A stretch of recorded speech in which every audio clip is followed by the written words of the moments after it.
What's going on, YouTube? It's been a while since I made a video, but I'm back. Got a new topic I wanted to discuss. Lots been going on lately.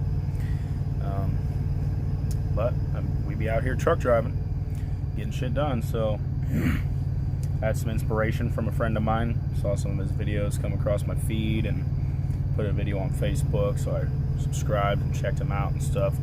He's just talking about truck driving in general, which is something I've been doing for a good year and a half now at the same company. So in the interest of that trucker life, I'll give you guys my personal experience and rundown of what I ran into so far from school and so on. If you guys have any questions, of course, after this, feel free to leave them. I'll let you know what I know, which ain't much. I'm still a greenhorn to some out there. Don't know much about it, but I do know much about getting shit done, getting those loads there on time.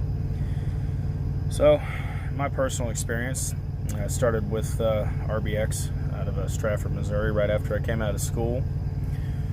Pretty decent company right out of the gate, I gotta say. I didn't really have any complaints. You know, there's always first day jitters when you join any new job, and with truck driving, for me personally, I don't know how it is for a lot of y'all out there, but for me personally, those first day jitters you get where you're kind of nervous and you're not really sure if you know what you're doing is professional and if you got the job experience you need and everything like that.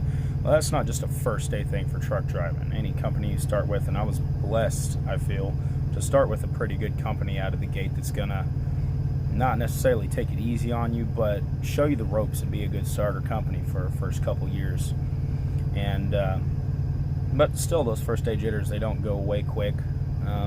It takes a couple months at least before you really got your bearings about you. And like I said, I've been out here doing this a year and a half. I learn something new every day, and I'm always staying vigilant.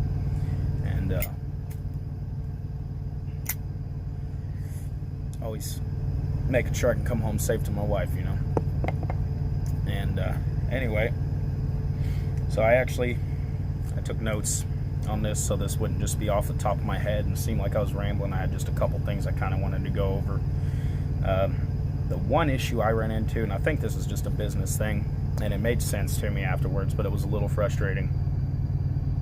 For any of y'all that know me, I started working with this company in January of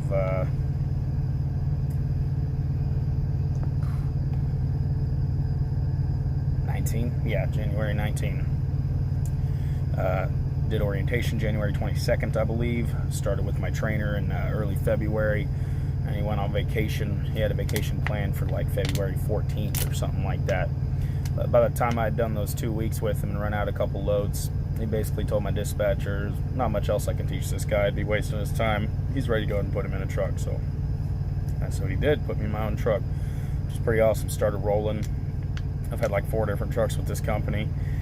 Started in an older Freightliner, like a 2016 or 17 model, I think. It was an automatic. It was pretty nice for a while, but I wanted to get upgraded to one of the newer models. They had a lot of new Kenworths and those red and blue models that we have now. So I started in a yellow one, and nice ass truck. First got this truck, had 699.8 miles on it or something to that effect. So I knew right out the gate. So first of all, ain't nobody else's fat ass sat in this truck farting up a storm. This is a truck that they drove from the factory floor to us, and that's it. So it was nice and clean, and I put some miles on that thing for a couple months. And I hit a certain point where I started thinking more on it. My trainer was an owner-operator, and some of the other people I talked to at RBX, it started looking like a pretty good deal to be an owner-operator, and thinking to myself, even though I know it's a lot more stress and I knew what I was getting into, I was like, maybe this is something I can hop into. So I went owner-operator. About 7 months after the experience that I had, I was able to go owner-operator. They popped me a drug test. They picked out a nice truck for me. They cleaned it up. It was a good truck. And that one was in the Freightliner 16 or 17. It was a 10-speed Detroit, so I got out of the automatic field for a little bit. And now, I only did the owner-operator gig for about 2 months. What it really boiled down to when I decided to stop being an owner-operator and wanted to go back to being a company driver, which was always an option with the lease and everything, it wasn't because the miles weren't adding up or because I wasn't making any money. I was making decent money. I was pulling $1,600, $1,700, $1,800 checks a week, running hard, figuring it out, the system. I knew what I had to do to run my fuel. But with so much I had going on in my personal life, going on at home, paying a lot of bills, I realized I wasn't really holding any money back. And then I realized, oh, I'm a fucking business owner, and when it comes to the end of the year, I gotta pay taxes. I'm not gonna get no fat tax return. And then it boiled down to one thing, really one thing in total. I mean, that was a factor for me. Started thinking on, is this really something I should commit to for much longer than a few months that I'm gonna regret if I decide to be owner-operator for a year and a half and then give it up? Well, what really got to me is this kind of daydream that I had. And I envisioned, I looked into the future and saw what would happen in those 2 years when I did finally pay off that last payment and have the leasing manager hand me the lease to that truck and say congratulations and shake my hand. I realized that in that moment I wouldn't be happy and that I didn't want that truck. But what I really went into being an owner-operator for, and it's a stupid young guy thing to do, but I went into owner-operator because I knew I could handle it, and I needed some money in short term. I needed money quick. I needed more money than I was getting. So I decided to take a step back and go back to being a company driver, and I think it's one of the best decisions I've ever made. With any trucking company, the way the economy ebbs and flows, you're going to have times where the loads are going to be good and times where they're not going to be so good. Now, I can make good money, $50,000 a year, 60, 70 if I'm really working hard. But it's not the type of paycheck from dare I say it, 9 to 5 type of job where you know exactly what you're making and you can base your bills off of that. You know, some weeks I make $1,100 check before taxes. Some week I make $700. Depends on how it runs and how my home time's angled out. So I started working with that. Got back in this truck. I've been in this truck for a while now. I think I got this truck at a 30 or 40,000 miles that it had on it. Still pretty new. It's a red one now. Really didn't like that yellow color. I don't know what it was about it. These red ones are nice. It's a nice Kenworth T680, a 2020 model. It's got like 113,000 on it now. Been running it solid for a good part of like 9 months or so. Ever since about, no, not even that, just a good 6 months or so. But yeah, the issue I ran into with that, something that ticked me off a little bit, and I mentioned this earlier, and that was leading up to the point I was going to make, which I'll make now. Something I noticed, and I think it's a business thing, and I understand it for what it is, but it aggravated me to a degree because I had called and checked and asked about this. The company I work for, RBX, as a company driver, after a year of experience, you get a week of paid vacation. Pretty excited about this. After I'd done worked my year, it came on to my next birthday, and it'd been a year. I got married right before I started truck driving. My birthday was within the next month in February. My birthday comes around again. I said, you know what? I realized I've been working for a whole year. I've earned a week off. I called up some people at the company and asked them about it and said, is that something I still have? I said, I know I went owner-operator for 2 months, but I technically never quit. I've been working with you guys for a solid year, and they checked in the system and said, yeah, just get with your dispatcher and work it out and let them know you want to go on vacation. They'll put in the forms and submit it to payroll, and you'll be on your way. I said, all right, awesome. I said, you have a seniority date here of February. And so, yeah, you've been with us a year. You've earned that vacation. And then I was about to take that vacation. About the day before, 2 days before vacation, I got a call, or maybe it was just a message on my Qualcomm from my dispatcher that said that he got a message from payroll saying that they were not going to approve my paid vacation. So I called him up and asked him why, and turns out the one thing that I feared, the factor that about 7 months into all my hard work leaning towards my vacation, put into effect that because I went owner-operator, technically, even though I still worked with the same company, that's seen as quitting and becoming a private contractor and then rejoining RBX. Now, I didn't refill out my W-2s or have to sign another application fee or anything like that. They just switched me trucks and I kept rolling that next day. Been working with them solid, but by technicality in their system, they didn't have to pay me that vacation because as soon as you go owner-operator, you forfeit any vacation you've earned up to that point. Owner-operator's a business owner. I get it. You don't get vacations. You're working hard. You're a businessman. I understand that. So I told them, hey, look, I was like, it's been a year. I said, I'm exhausted. I'm going to take about a week off anyway. I said, I need it. I've earned it. And they said, all right. And then they told me, they said, if you do take more than 5 days off, you got to clean your truck out and hand it back to us. And then we'll get a different truck for you when we come back, because you're sitting on a gold brick, basically, because you have a newer model with low miles on it, automatic truck. I said, you know, I don't think I want to go through all that effort. I said, can I take like 4 days off? And they said, yeah, that's fine. So cool. Took 4 days off, came back to it. Still been running hard.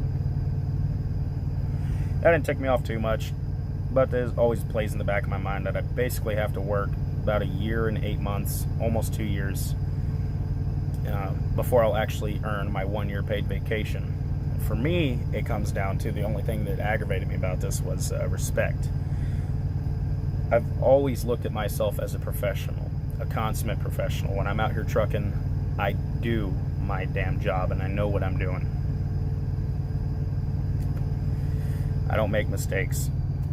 I don't get loads late, and if I do, it's an issue with the way they dispatch me for the load, and I'm always communicating with my dispatch, and they know who I am. They know I can run hard, and they know I'm a professional, and they respect me for that. When I ask for home time, they get me there on that home time. I don't ever get messed around.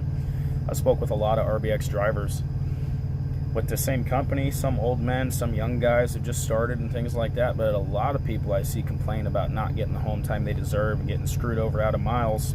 But I know what kind of people they are by the way they talk to me. They're lazy. They come up with excuses. They complain a lot. I don't complain. I put the metal to the pedal and I go. Put the hammer down. So that's what you got to do out here. You got to work hard and prove your place, you know. And so it doesn't frustrate me much, but for me it's a respect. RBX has presence on Facebook and stuff like that, and they'll regularly post pictures of a truck with anniversaries, people's birthdays and things like that, anniversaries, work anniversaries. You know, this person's name's on here, they've been working with us for 1 year, and it ticks me off a little bit, just 'cause it's a pride thing. In the back of my mind, I know that I have to work for RBX for almost 2 years before I'll ever have a name on that list that says I've been working with them for 1 year, which is not true. But it is what it is. Now, all in all, I can't complain. The issue I come into personally is my whole life I've always been this way, and truck driving really saved me from this, ever having to worry about my job security. But no matter what profession I've been in, I've always been worried that I won't impress, or I'm too quiet, because, you know, they say the squeaky wheel gets the grease. Well, I don't like to complain. I like to just do my damn job so they know they can depend on me. That's what I'm about personally. But I always have in the back of my mind that I'm not good enough and that I'm easily replaceable. And so I've always felt that way. And that's a bitch move, to not just be a man and know what the fuck I'm worth, and to feel like I need a pat on the back every once in a while. But I like that recognition every once in a while. Once it happened, it'd been over a year, 14 months or something. My dispatcher hit me up one time and asked me about a load, and I told him my plan for the load, and I said, what do you think of that? And his response was, you're the professional, I'm just sending you the loads. And it brought a smile to my face to hear that confirmation that he knows that I know what I'm doing. So that was right on with me. Now for me, I'm gonna be right honest, it's very likely I won't ever leave RBX. I don't know if any of them know that, but I'm looking at this company as like a lifetime company. I'll probably just fucking stick with them. I love them. The company's growing. They're paving their lot now. They're getting fuel aisles put in. They're doing a lot for us and really treating us drivers with respect. They're paving the lot. They're painting lines in the lot for us to park in.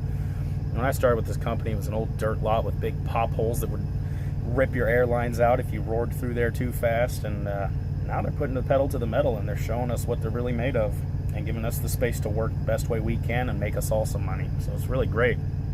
I'll probably stay with them forever, to be honest, or whenever I retire, because the idea to me of moving to another trucking company, the unknown, of moving to a line of work that I'm not familiar with, is something that, at least right now, I don't think I'm ready for. Now, on that note, the idea of doing something you're uncomfortable or unfamiliar with, the way this whole pandemic has played out, it's been pretty crazy. It lasts quite a while. Now, we haven't had any layoffs with RBX. since this whole pandemic started. We've been running hard. That's the way it is. Trucking company, people still need their goods, you know. Who's going to ship them to them if not us? So we've been figuring it out. We've been running hard. Now, for the first year, I'd say, almost year, up until this all went down in like November, December, January, really started to hit the news and started to change the way people having to live and stay inside and quarantine, and that first wave of people panicking and buying toilet paper, you know how it goes. And up until then, a lot of the customers I would go to, and this is why I really like the slightly smaller company I work with, RBX. We don't go into the Northeast. We don't go out too far west. We kind of stay right in the middle. We go down to Florida. We go up to Minnesota. Stay right in the middle. We're always usually just a few days from home, and it works out. The thing I really liked about that is for almost the first whole year, most of the customers I would go to, I've been to hundreds of customers, and I've got a bunch of them saved on my GPS, but there's no better feeling, especially when you're still questioning yourself, or if you're new and you're starting out those first couple months, there's no better feeling than getting a message on your Qualcomm for your next load, and you recognize the name of the place that you're going to. You recognize the address, and then you type it in, and you have a mental picture already of exactly where that truck entrance is, what type of people you're going to be dealing with, how quick they are at loading you and unloading you, what kind of respect they treat you with, what kind of procedures they have, if they want you to wear a safety vest, you know, and boots and safety glasses, things of that nature. And I'd look it up on my Google Maps and zoom in on the satellite view and spin it around and go, yeah, I remember that place.